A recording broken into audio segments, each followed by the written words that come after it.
nag-message, balikan ko daw yung bayad sa gate. Sa gate.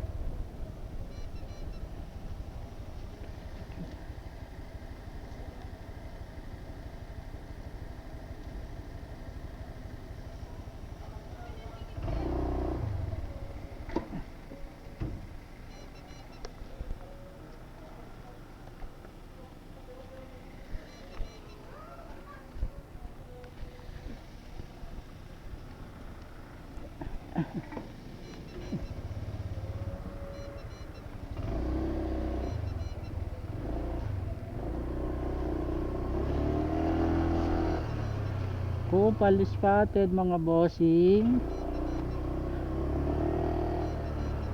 Ayan no. Hindi talaga sila nag-additional sa bigat na dala natin no.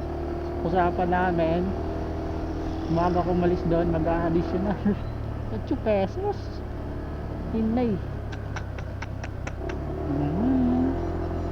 Pero syempre hindi tayo papapekto sa mga yan.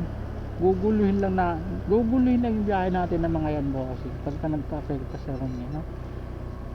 Hindi talaga natin maiwasan yung mga lapok na customer pag galing. Wala tayong magagawa sa kalapukan ng mga yan no? Yan.